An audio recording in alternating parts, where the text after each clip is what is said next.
मैं नहीं चाहता कि सरकार हमको एक खुला लिफाफा दे दे कि ना इसको हम स्ट्रिक्टली लागू कराएंगे। तो प्रॉब्लम है उससे सॉल्व करें, ना कि शिफ्ट कर दें। ये तो कोई सोल्यूशन नहीं हुआ ना किसी चीज़ का। प्रोटेस्ट भी चलता रहेगा, पढ़ाई भी चलती रहेगी।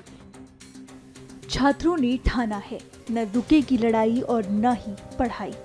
जी सही सुना आपने। दिल्ली के राजेंद्र नगर में हुए बेसमेंट हादसे में जान गंवाने वाले छात्रों के साथी आज भी उनके लिए न्याय की मांग करते हुए सड़कों पर बैठे हुए हैं। इस घटना को 9 दिन बीत चुके हैं, लेकिन जहां एक तरफ उनकी कुछ मांगों को मान लिया गया है, वहीं अभी कई ऐसी जरूरी मांगे हैं जिन पर कोई फैसला नहीं लिया गया है। ऐसे में ये छात्र सड़कों पर बैठने को मजबूर हैं, लेकिन इस बीच बाधित हो रही थी उनकी पढ़ाई, जिसके लिए वे अपना घर परिवार छोड़कर हजारों किलोमीटर दूर राजधानी में एक सपना लेकर आए हैं। ऐसे में उन्होंने लड़ाई और पढ़ाई दोनों सड़कों पर बैठकर जारी रखने का फैसला किया है। छात्रों ने ANI से बात करते हुए काफी विस्तार और विनम्रता से बताया कि वे प्रशासन से क्या चाहते हैं। सुनिए। जो डिसीज्ड फैमिली थी उसके लिए कुछ डिमांड्स थी, प्लस कुछ डिमांड्स थी जो यहाँ पे हरासमेंट छात्र लगातार सहते आ रहे हैं उससे रिलेटेड। तो सर जो डिमांड है हमारी उसको मैंने लिस्ट किया है। उसमें क्या है कि सर हम केवल और केवल कुछ फ्लोटिंग पॉइंट नहीं चाहते हैं, हम एक मशीनरी चाहते हैं जो कि एड्रेस करे फ्यूचर में भी अगर यहाँ पे कोई प्रॉब्लम्स आती है तो लगातार उसके एड्रेस हो सके। तो एक तो मैं इसको दिखाना चाहूँगा अगर आप अलाउ करें, और मैं आपको बताना भी चाहूँगा कि एक कौन सी मशीनरी मांगी है। तो हमारे सारे पॉइंट्स में एक एक करके पढ़ता हूँ। पहला जो कंपनसेशन की बात हुई थी, कंपनसेशन अमाउंट 3 करोड़ है, जिसके ऊपर एक कंसेंसस बना है सारे लोगों का। तो मैं चाहूँगा कि जो गवर्नमेंट ऑफिशियल्स है वो प्लस कोचिंग के साथ मिलकर वो किसी तरह डिसाइड करे कि जो अमाउंट है उस पर पहुँचा जा सके। दूसरा, यहाँ पे जो डिजास्टर हुआ था उसकी अकाउंटेबिलिटी सेट करने की बात की गई थी। तो उस पर अब तक जो भी कदम लिए गए हैं उस पर मोस्टली तो अब तक हम लोग सेटिस्फाइड हैं, क्योंकि कुछ ऑफिशियल्स हैं जिनका सस्पेंशन और निर्वासन हो चुका है। एक मजिस्ट्रियल इंक्वायरी कमेटी बैठ चुकी है, और जो हाईएस्ट इन्वेस्टिगेटिंग अथॉरिटी है CBI, उसको केस सौंपा जा चुका है। तो वहाँ पे तो मुझे मेरी समझ से हम लोग मोस्टली सेटिस्फाइड है कि हाई कोर्ट ने भी इंटरवीन किया है। तीसरा था कि राउज IAS जो कोचिंग है वो बच्चों को कंपनसेशन प्रोवाइड करे। जो बच्चे अभी फंसे थे, सर्वाइवल्स थे, उनको तो 100% रिफंड मिलना चाहिए। बाकी भी जिनका जितना कोर्स कंप्लीशन हो चुका है उनको उस हिसाब से कुछ रिफंड मिलना चाहिए, और मिलना ही चाहिए। बाकी कोचिंग वाले उनको अकोमोडेट करने के लिए तैयार हैं, जैसे कि नेक्स्ट IAS ने भी कहा, वाजीराम ने भी कहा कि उनके स्टूडेंट जो हमारे यहाँ पढ़ना चाहते हैं पढ़ लें। वो ठीक है, लेकिन उन्होंने राव में पैसा दिया था, तो अगर वो राव छोड़ना चाहते हैं, जो कि डरे ही भी हुए हैं, तो उनको कंपनसेशन मिलना चाहिए, रिफंड मिलना चाहिए राव की तरफ से। पांचवा पॉइंट था कि जो Delhi coaching educational central control and regulation draft bill आ रहा है दिल्ली गवर्नमेंट ने, उसको सजेशन के लिए तो खोला है, लेकिन हम चाहते हैं कि there should be an immediate release of the draft of that bill. उसका ड्राफ्ट रिलीज हो जाएगा तो हम उसके एक एक पॉइंट को पढ़ सकेंगे कि उसमें क्या क्या प्रोविजंस हैं, कैसे हैं, तो उसके हिसाब से हम उसमें फर्दर क्या क्या हो सकता है उसमें मांग कर सकते हैं। ठीक है। उसके अलावा कुछ था सर कोचिंग इंस्टीट्यूट से रिलेटेड बातें, तो उसमें हम ये चाहते हैं कि जो रेशनलाइजेशन ऑफ फीस हो collected by UPSC coaching institute, और भी चाहते हैं कि कोचिंग जो फीस लेती है उसके अंदर ही बच्चों को कोचिंग जो है उसके अंदर ही बच्चों को एक legal life insurance certificate and health insurance provide करे। इसके अलावा सर हम ये बहुत ही इम्पोर्टेंट एक पॉइंट है, हम ये चाहते हैं कि जितने भी commercial and non commercial UPSC या कोई भी एजुकेशनल कोचिंग इंस्टीट्यूट हो, सेंटर हो, ऑफिस हो, क्लासरूम हो, या कोई भी एजुकेशन रिलेटेड एंटिटीज हो, जैसे लाइब्रेरीज भी एक एजुकेशन रिलेटेड एंटिटीज होता है, अगर वहाँ के किसी भी प्रीमाइस में 100 या उससे ज्यादा स्टूडेंट्स रहते हैं तो एक फायर मार्शल की हमेशा व्यवस्था होनी चाहिए। ये क्यों है सर? हम बहुत कॉन्क्रीट वे में चाहते हैं कि जैसे वाजीराम कोचिंग है, अगर उसमें 100 से ज्यादा बच्चे पढ़ते हैं तो उसके केवल हेड ऑफिस में नहीं, किसी भी प्रीमाइस में अगर 100 या उससे ज्यादा बच्चे रहते हैं तो वहाँ एक फील्ड मार्शल होना चाहिए।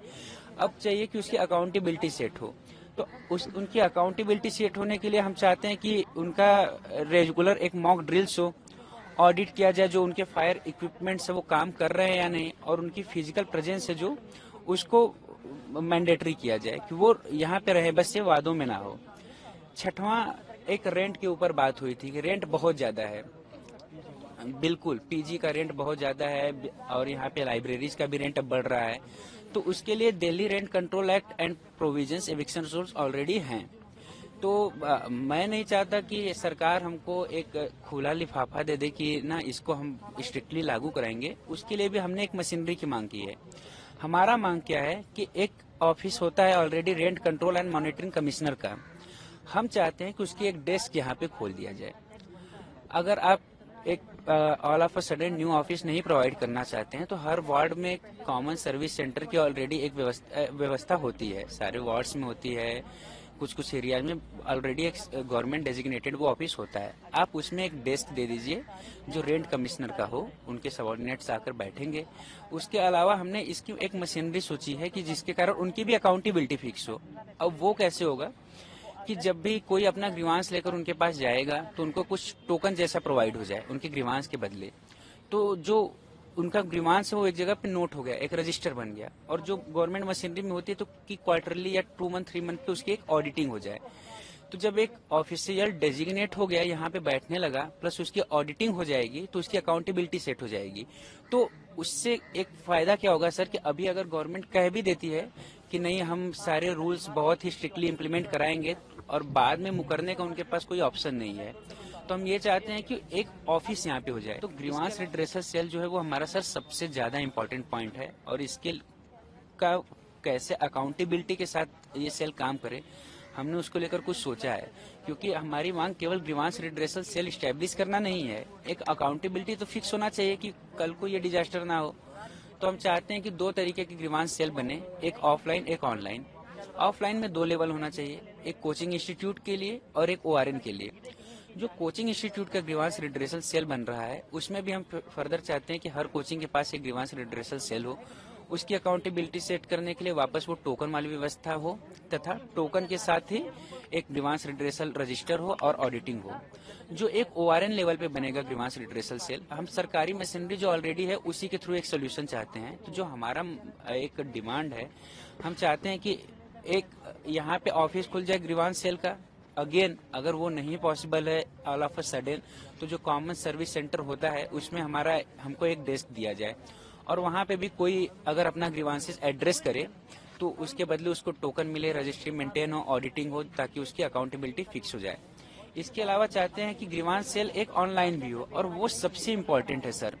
उसमें क्या होना चाहिए, हम चाहते हैं कि कुछ ऑप्शन हो, एक स्टूडेंट पोर्टल बन जाए, उसके ऊपर कुछ ऑप्शन आएंगे, जैसे होम आता है, ठीक है, ग्रीवांसेस का कैटेगराइजेशन आएगा, होम, ग्रीवांस कैटेगराइजेशन, अबाउट और कुछ चीजें। तो जो ग्रीवांस कैटेगराइजेशन आएगा सर उसमें हम क्या डाल सकते हैं, रेंट रिलेटेड ग्रीवांस है वो डाल देंगे। दूसरा सिविक एमिनिटीज रिलेटेड डिमांड जैसे ड्रेनेज सिस्टम, इलेक्ट्रिक वायर है वो डाल सकते हैं। तीसरा, यहाँ विमेन रिलेटेड इशू बहुत ज्यादा हो रहे हैं। कल 3-4 लड़कियां रात को 3 बजे तक बैठी थी और बोल रही थी कि इसको एड्रेस किया जाए, प्लीज डालो।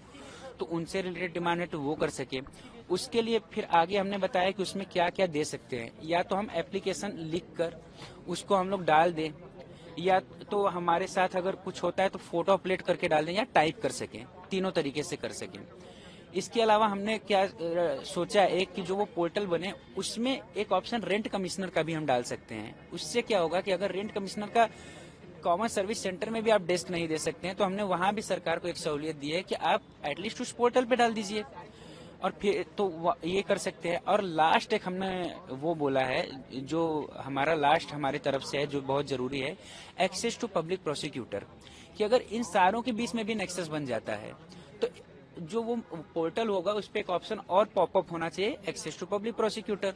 वो भी हम कुछ नया नहीं मांग रहे हैं, डिस्ट्रिक्ट में पब्लिक प्रोसिक्यूटर बहुत सारे होते हैं, वहाँ पे एक नंबर पॉपअप हो जाएगा, 15-20 उसमें से छात्र किसी के पास भी चला जाएगा।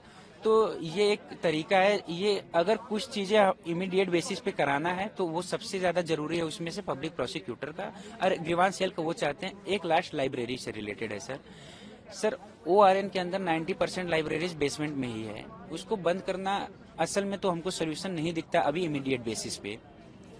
तो एडमिनिस्ट्रेशन से एक डिमांड है सर सारी नहीं, एटलीस्ट 20% लाइब्रेरी जो पानी भरने वाले एरिया से दूर है, एनओसी जल्द से जल्द लाया जाए, उसमें 10-12 पॉइंट मिलाया जाए कि ये सेफ्टी के इश्यूज कंसर्न्स है, ये एग्जिट होना चाहिए, वो होना चाहिए। जो सारी जो बेसमेंट से लाइब्रेरी चली तो एनओसी मिल भी गया है, बंद भी कर दी गई है। जी तो आप लोगों की डिमांड तो मान ली जाएगी। नहीं, कुछ तो बंद की गई है ना, लेकिन एक्चुअली ब्लैंकेट बैन करना, मैं कह रहा हूँ कि यहाँ के छात्रों के हित में नहीं है ना, पढ़ने हम लोग आए थे ना, तो मैं ये कह रहा हूँ कि एनओसी देकर जो लोग उसकी मेजर्स को फॉलो करते हैं, सेफ्टी मेजर्स को, उनको खोली जाए, 100 में सिर्फ 10 को खोली जाए, क्योंकि यहाँ लाइब्रेरीज है नहीं, छात्र पढ़ेंगे कहाँ।